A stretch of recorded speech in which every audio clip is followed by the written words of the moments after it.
Que a paz do Senhor esteja sobre sua vida.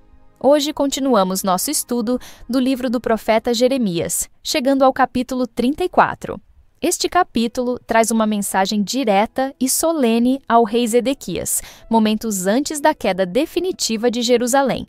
Em meio ao cerco babilônico, o Senhor envia Jeremias para anunciar que a cidade será tomada e que o rei verá Nabucodonosor face a face antes de ser levado cativo. Também somos confrontados com a hipocrisia de um povo que, por um breve momento, obedece ao Senhor libertando seus servos, mas logo depois volta atrás, violando a aliança.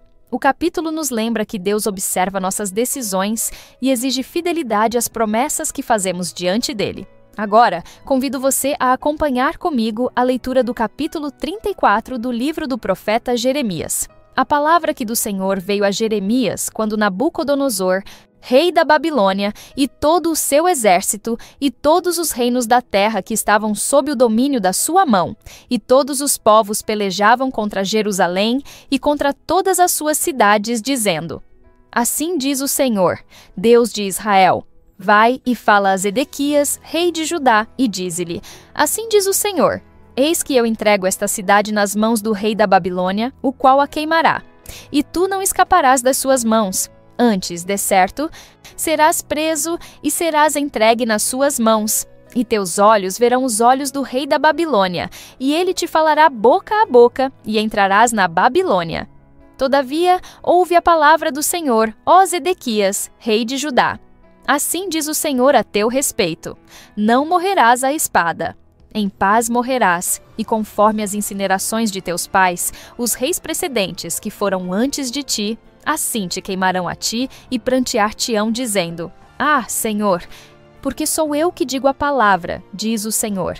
E anunciou Jeremias, o profeta, a Zedequias, rei de Judá, todas estas palavras em Jerusalém, quando o exército do rei da Babilônia pelejava contra Jerusalém, contra todas as cidades de Judá que ficaram de resto, contra Laquis e contra Zeca. Porque estas fortes cidades foram as que ficaram dentre as cidades de Judá. A palavra que do Senhor veio a Jeremias, depois que o rei Zedequias fez concerto com todo o povo que havia em Jerusalém, para lhes apregoar a liberdade, que cada um despedisse forro o seu servo, e cada um a sua serva, hebreu ou hebreia, de maneira que ninguém se fizesse servir deles, sendo judeus seus irmãos. E ouviram todos os príncipes e todo o povo que entrou no concerto, que cada um despedisse forro o seu servo, e cada um a sua serva, de maneira que não se fizessem mais servir deles. Ouviram, pois, e os soltaram. Mas depois se arrependeram, e fizeram voltar os servos e as servas que tinham libertado, e os sujeitaram por servos e por servas. Veio, pois, a palavra do Senhor a Jeremias, da parte do Senhor, dizendo: Assim diz o Senhor, Deus de Israel: Eu fiz concerto com vossos pais, no dia em que os tirei da terra do Egito, da casa da servidão, dizendo: Ao fim de 7 anos, libertareis cada um a seu irmão hebreu, que te for vendido a ti, e te houver servido a ti 6 anos, e despedi-lo-ás forro de ti. Mas vossos pais me não ouviram, nem inclinaram os ouvidos. E vos havíeis, hoje, convertido e tinhais feito o que é reto aos meus olhos, apregoando liberdade cada um ao seu próximo. E tinhais feito diante de mim um concerto, na casa que se chama pelo meu nome. Mudastes, porém, e profanastes o meu nome, e fizestes voltar cada um ao seu servo, e cada um à sua serva, os quais já tinhais despedido forros, conforme a sua vontade, e os sujeitastes, para que se vos fizessem servos e servas. Portanto, assim diz o Senhor: Vós não me ouvistes a mim, para apregoardes a liberdade, cada um ao seu irmão e cada um ao seu próximo. Pois eis que eu vos apregou a liberdade, diz o Senhor, para a espada, para a pestilência e para a fome, e dar-vos-ei por espanto a todos os reinos da terra. E entregarei os homens que traspassaram o meu concerto, que não confirmaram as palavras do concerto, como eles fizeram diante de mim com o bezerro que dividiram em 2 partes, passando pelo meio das 2 porções. Os príncipes de Judá e os príncipes de Jerusalém, e os eunucos, e os sacerdotes, e todo o povo da terra que passou por meio das porções do bezerro, entregá-los-ei, digo, nas mãos de seus inimigos e nas mãos dos que procuram a sua morte. E os cadáveres deles servirão de mantimento às aves dos céus e aos animais da terra. E até o rei Zedequias, rei de Judá, e seus príncipes entregarei nas mãos de seus inimigos e nas mãos dos que procuram a sua morte e nas mãos do exército do rei da Babilônia, que já se retirou de vós. Eis que eu darei ordem, diz o Senhor, e os farei tornar a esta cidade, e pelejarão contra ela, e a tomarão, e a queimarão. E as cidades de Judá porei em assolação, de sorte que ninguém habite nelas. O capítulo se abre com uma palavra do Senhor, dirigida especificamente a Jeremias, no contexto em que Jerusalém estava sendo sitiada por Nabucodonosor, rei da Babilônia. A cidade se encontrava cercada, restando apenas algumas cidades fortificadas, Laques e Azeca, como último resquício de resistência em Judá. Nesse cenário de desespero e ruína iminente, Deus envia Jeremias ao rei Zedequias com uma mensagem clara e inegociável. Assim diz o Senhor, entregarei esta cidade nas mãos do rei da Babilônia e ele a queimará. A mensagem não é velada nem simbólica, é direta, dura, mas absolutamente justa. Deus revela que Zedequias será capturado, verá o rei da Babilônia face a face, ouvirá suas palavras e será levado cativo para lá. A profecia não deixa espaço para fuga ou negociação política. Ainda assim, mesmo nesse anúncio de juízo, há um traço da misericórdia de Deus. Ele diz a Zedequias: não morrerás à espada, em paz morrerás. Em meio ao juízo, há uma concessão de honra. Zedequias será sepultado com luto e respeito, como os reis que o antecederam. Essa revelação nos mostra que Deus continua soberano mesmo nos momentos de colapso. Jerusalém está prestes a cair. O exército inimigo domina, a liderança fracassou, mas Deus continua falando. Jeremias, ainda que desprezado, segue sendo o porta-voz da verdade. Sua fidelidade em anunciar a palavra do Senhor, mesmo diante de um rei hostil e de uma cidade em ruínas, é um testemunho poderoso para todos os que são chamados a proclamar a verdade em tempos difíceis. Zedequias, embora receba a sentença com alguma dignidade, é também um símbolo de uma liderança que ouviu a voz de Deus, mas não se rendeu a ela. Ele representa o rei que, mesmo tendo oportunidades de se arrepender e obedecer, optou por resistir até o fim. A palavra de Deus, no entanto, se cumpre, independentemente da resposta humana. Isso nos ensina que a autoridade de Deus não depende da aceitação do homem. Ele não fala para agradar, mas para revelar o que é justo, verdadeiro e necessário.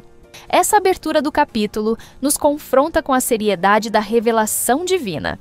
Deus não apenas observa os acontecimentos, ele os governa. E mesmo quando tudo parece escapar do controle humano, o Senhor continua dirigindo a história, chamando a responsabilidade e oferecendo misericórdia no meio do juízo. Após o pronunciamento solene ao rei Zedequias, o texto nos leva a um episódio que expõe a inconstância espiritual do povo de Judá. Diante da pressão do cerco babilônico, e talvez motivados por um súbito temor religioso, o rei e os líderes fazem um pacto no templo do Senhor para libertar todos os escravos hebreus, conforme ordenava a lei. Era uma decisão de arrependimento formal, mas, como veremos, não duradoura. O povo jurou diante de Deus que obedeceria ao mandamento antigo de libertar seus irmãos hebreus no 7º ano de serviço, algo que havia sido negligenciado por gerações. No início, todos cumprem o voto. Os servos são libertos, a aliança é selada com solenidade e a nação parece, ainda que brevemente, estar se voltando ao que é justo. Essa atitude poderia ter sido o início de um verdadeiro arrependimento nacional, uma restauração da aliança quebrada, uma chance de ouvir e obedecer de coração. Mas a mudança não durou. Logo que a ameaça imediata do inimigo parece ter diminuído, talvez por conta de uma retirada momentânea das tropas babilônicas, os poderosos voltam atrás em sua decisão. Eles retomam os servos, os sujeitam novamente à escravidão e assim violam o pacto que haviam feito com Deus. Essa reversão revela uma profunda falta de temor do Senhor. O arrependimento era apenas externo, motivado pelo medo das circunstâncias, não por uma transformação verdadeira do coração. A falsa obediência, que dura apenas enquanto é conveniente, é um sinal claro de rebeldia interior. Deus não se agrada de votos vazios, nem de pactos quebrados. Ele observa o coração e julga com justiça aqueles que tratam com desprezo sua aliança. Esse episódio nos ensina que o arrependimento verdadeiro exige perseverança. Obedecer por um momento e depois voltar atrás é zombar da misericórdia de Deus. A fidelidade a Ele não se mede por promessas feitas em tempos difíceis, mas pela constância no temor ao Senhor quando as circunstâncias parecem mudar. O povo de Judá havia se comprometido diante de Deus, mas ao retroceder, traiu não apenas os servos que havia libertado, mas ao próprio Deus que os observava. Jeremias 34, nesse trecho, nos chama à integridade diante do Senhor. As palavras ditas em aliança com Deus são sagradas. Que possamos ser homens e mulheres que não apenas fazem promessas corretas, mas vivem de modo fiel, mesmo quando o medo passa e o conforto volta. Após a quebra do pacto feito pelo povo para libertar seus servos, a resposta do Senhor não se faz esperar. A palavra de Deus vem a Jeremias novamente, agora para declarar o juízo sobre aqueles que retrocederam. Deus começa lembrando o mandamento original dado aos pais, que, ao final de 6 anos de trabalho, o servo hebreu fosse libertado no 7º ano. Essa instrução fazia parte da lei de Moisés, registrada em Êxodo 21 e Deuteronômio 15, e revelava o compromisso divino com justiça, liberdade e dignidade entre os irmãos do mesmo povo. O Senhor deixa claro que os antepassados não obedeceram a esse mandamento. E agora, seus descendentes estavam repetindo o mesmo padrão de desobediência. Eles haviam libertado seus servos, o que agradou ao Senhor. Mas logo se tornaram e profanaram o meu nome, fazendo voltar cada um o seu servo e a sua serva, sujeitando-os a serem servos e servas. O retrocesso não foi apenas uma falha ética. Foi um pecado contra o próprio nome do Senhor, um desprezo por sua santidade e por sua aliança. A acusação é grave: profanar o nome de Deus. Isso nos ensina que quebrar promessas feitas diante do Senhor não é algo leve. O nome de Deus é desonrado quando assumimos compromissos em sua presença e os tratamos com desprezo. Ao violar o pacto, o povo estava dizendo com suas ações que a palavra de Deus não era digna de ser obedecida. A obediência parcial, seguida de rebeldia, era mais ofensiva do que a desobediência contínua, pois revelava um coração dividido, manipulado pelas circunstâncias e não transformado pelo temor. Então, o Senhor declara um julgamento proporcional à escolha do povo. Vós não me obedecestes, proclamando liberdade cada um ao seu irmão. Eis que eu proclamo liberdade para vós, diz o Senhor, a espada, a peste e a fome. A ironia é profunda e trágica.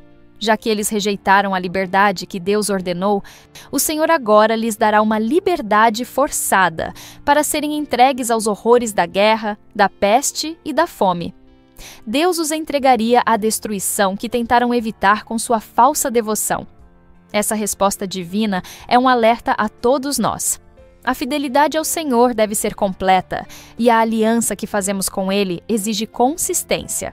Que o nosso arrependimento não seja circunstancial, mas sincero. Que, ao assumirmos compromissos com Deus, os vivamos com temor, integridade e perseverança, pois Ele vê, julga e age com justiça.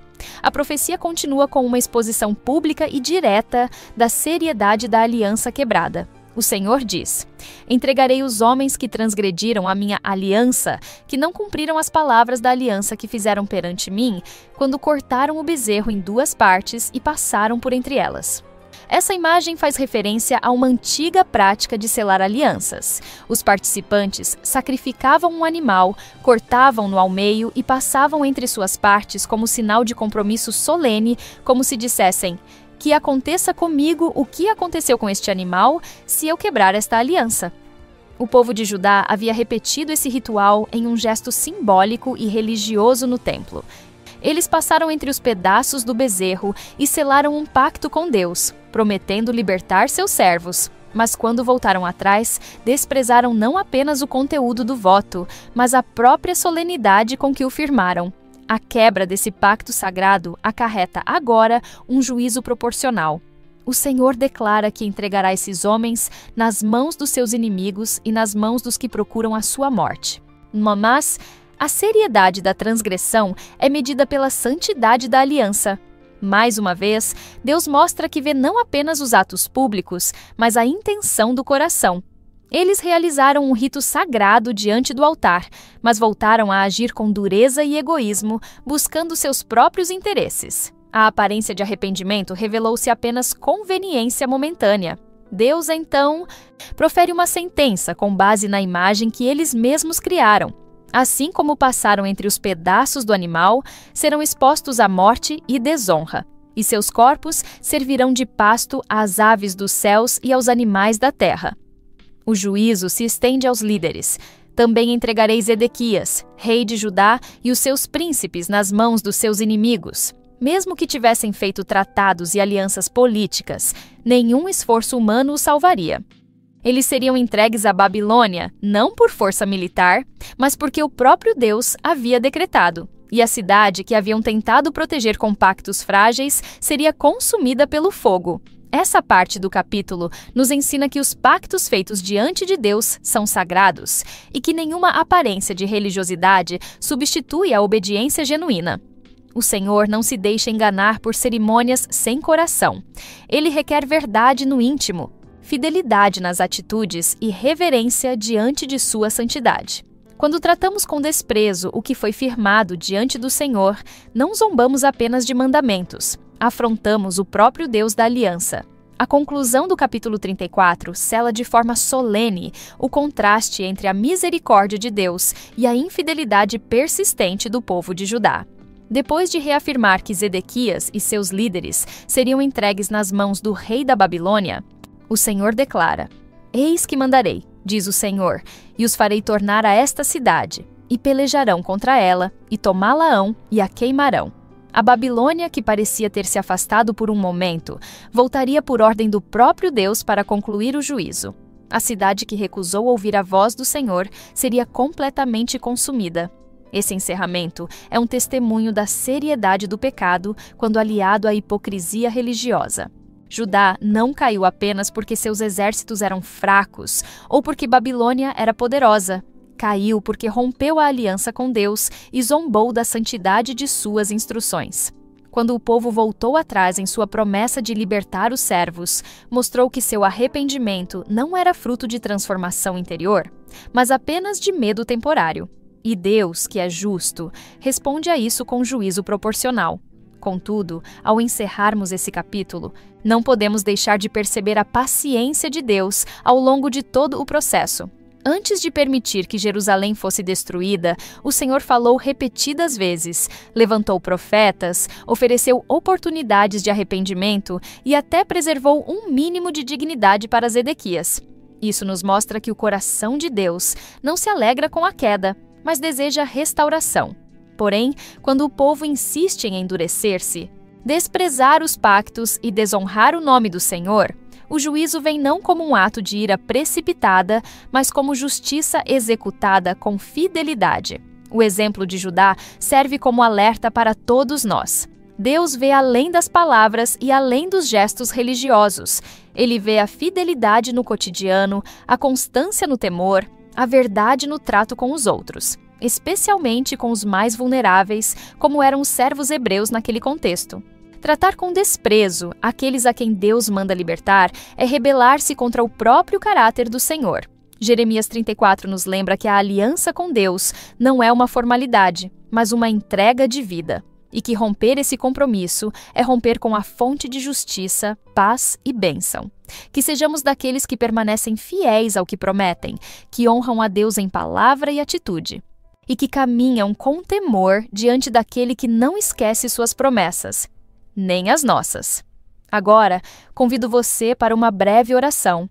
Senhor meu Deus e Pai, te agradecemos por tua palavra, que revela a tua justiça, a tua fidelidade e o teu zelo por uma aliança verdadeira. Pedimos perdão por todas as vezes em que falamos com os lábios, mas não obedecemos com o coração.